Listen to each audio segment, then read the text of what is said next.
This is Fichet-Bauche Monopole. It's a French safe lock that contains 8 levers in a radial configuration inside the core. Unlike the usual lever locks, it's the core with the levers that's rotating, while the posts are stationary on the back plate of the lock. Here's the key.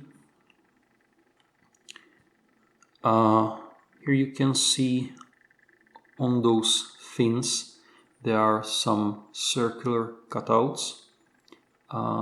These are points where the levers interacts with the key. As you can see, some are in front, some are in the back. That seems to be somehow arbitrary. As far as picking is concerned, I'm using a tensioner made of a steel wire. And for picking, I'm using the 25,000 Sparrows SSDEF deep hook, which allows me to set the levers in such a way that instead of working from the belly, where the lever against the post is relatively small and it's easy to overset the lever, I'm going deeper inside the lock where I can apply the force more closely to the post and the chance of oversetting is much lower. So let's go and try to pick this lock. I'll try with the lever number 2. So yeah, got a click and a small core rotation, and the lever is jiggling. One seems to be jiggly. Now let's go for number 3.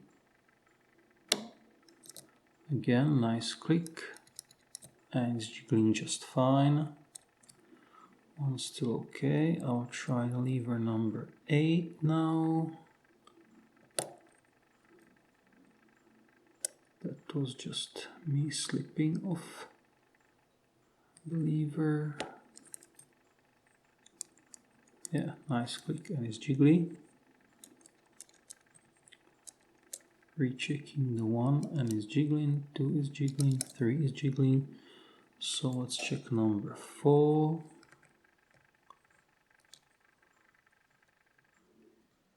Yeah, it's nicely bound and jiggling. How about number 5? I heard some not very nice sounding clicks, so I'll have to check if we didn't drop something. I guess we did now. So 5 doesn't seem to be cooperating, 6 neither.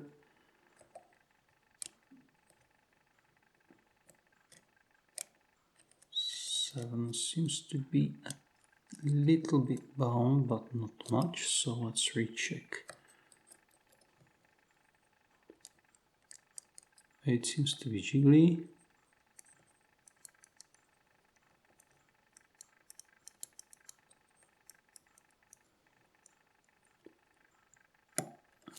One needed a touch, it's jiggly. 2 is jiggly, 3 is jiggly. How about 4? Yeah, lost 4.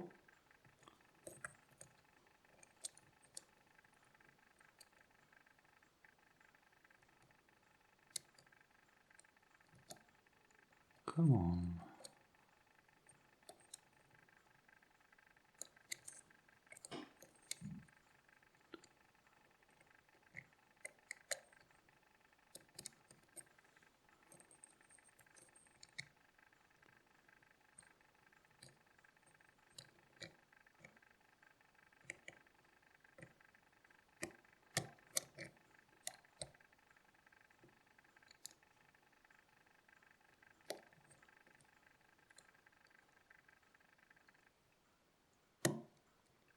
Okay, 4 is set back. I will raise the tensioner a bit to allow me to rotate the core a tad more. So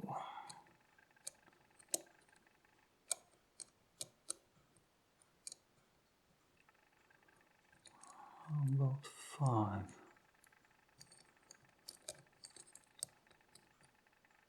5 doesn't seem to be cooperating. How about 6? This click was just me slipping off something. But 6 is springy. How about 7? Again springy. So let's recheck 5.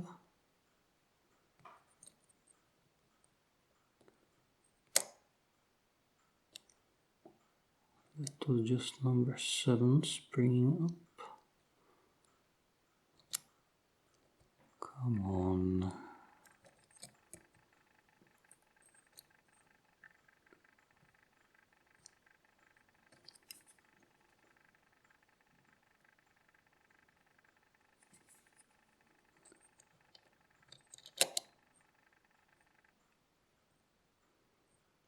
There's some nasty ping-ponging going on inside this lock.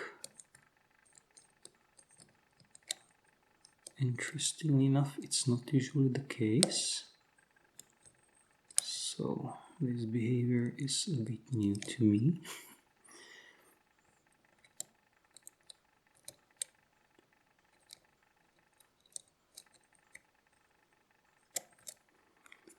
So, come on.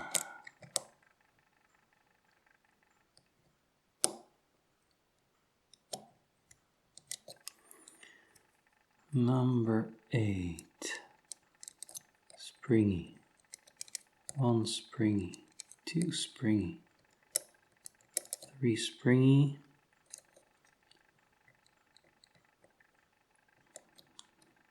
4 is dropped. Should be set now.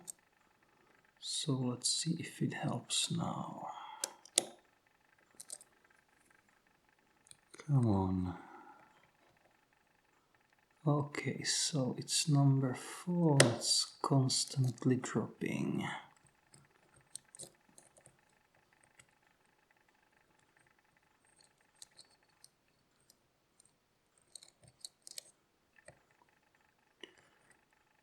How about number 6?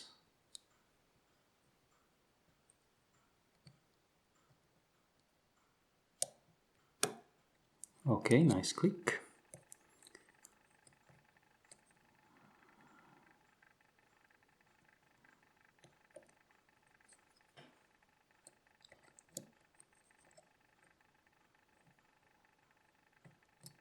Number 7 was bound a bit, but we'll see. Now number 5 seems to be the culprit here.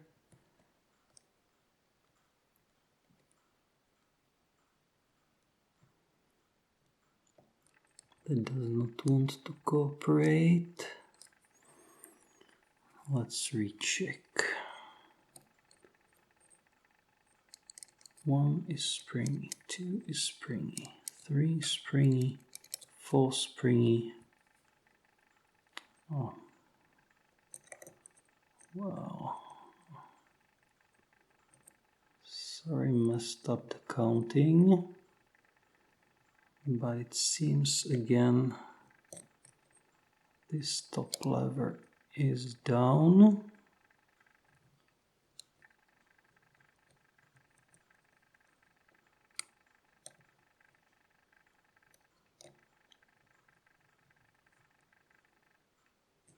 Or is it?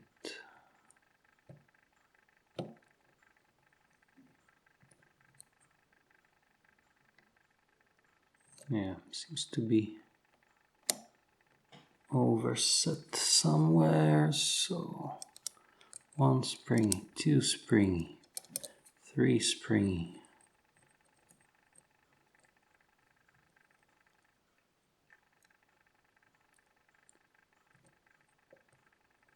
4 is not. Now it seems to be.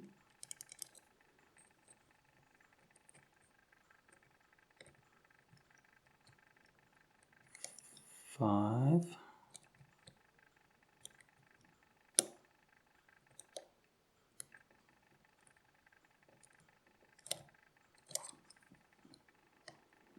Come on.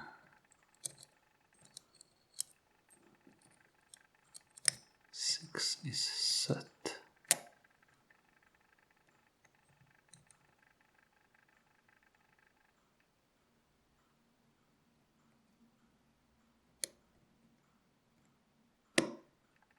Okay, set 5.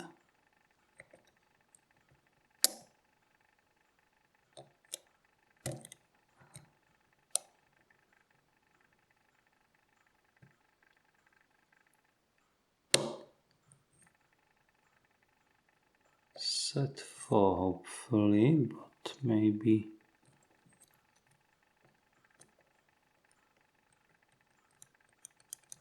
Oh, it's set. It's set.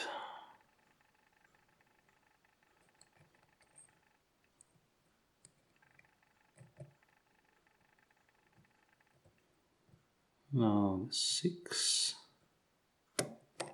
And we are open. That took me a bit longer than I hoped for. But here you can see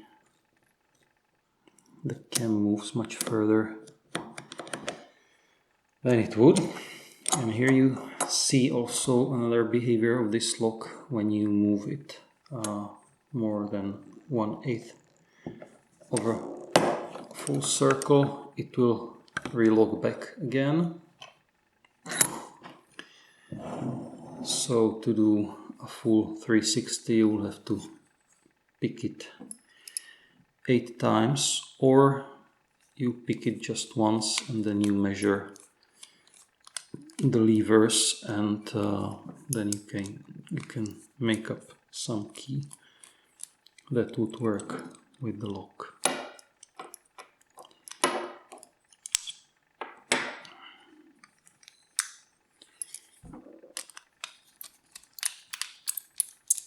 Now let me take off the housing.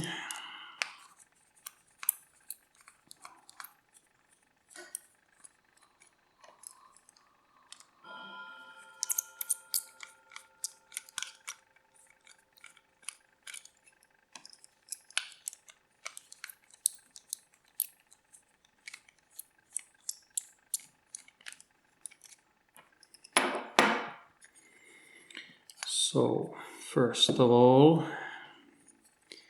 here are the posts with which the levers interact.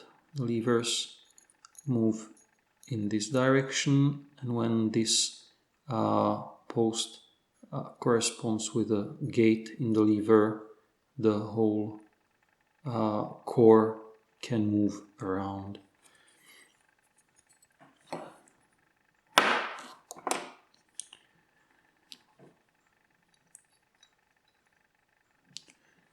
Here's the housing. There's not much to see there. Just that longer lever helps to keep the key inside while it's rotated less than 360 degrees. Only then you can remove the key. Now here's the core, and in this groove you can see the levers. When I insert the key,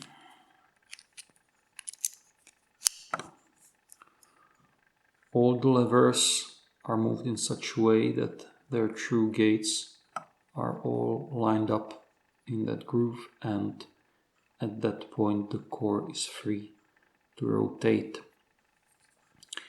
One thing that's interesting, there's nothing that would limit the lever from pinging all the way to the other side of the core, at which point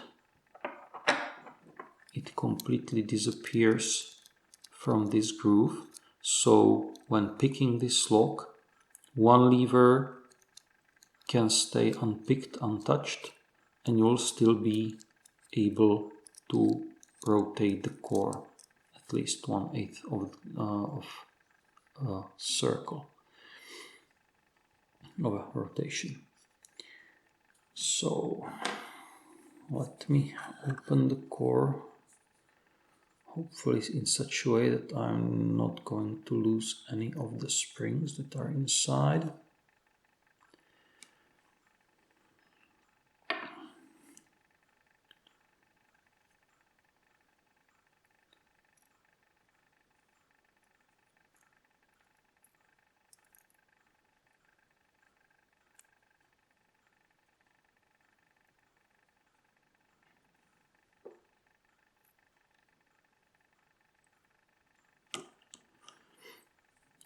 So here you can see the levers are fastened to a circle of wire, so they are not removable, but you can see them all here, except for one. Let's get it out of the core. Okay. Here you can see each lever has a single through gate. Each of them also has this belly. That's what actually interacts with the key. And as I was saying about picking, if you apply force here and the lock is binding, there's good chance that you overset when the through gate is reached. While if you apply the force here, it's much easier and much more controlled way to set the lever without, or not without, but with a much lower chance of getting the lever overset.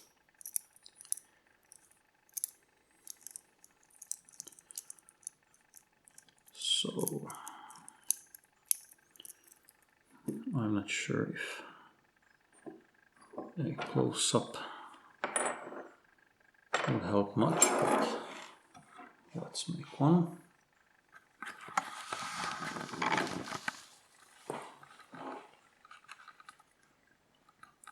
So here you can see the posts that interacts with the levers. Here's the inside of the housing where the core rotates. This is the core with the levers non-removably put inside. These are spring screws, the core cap.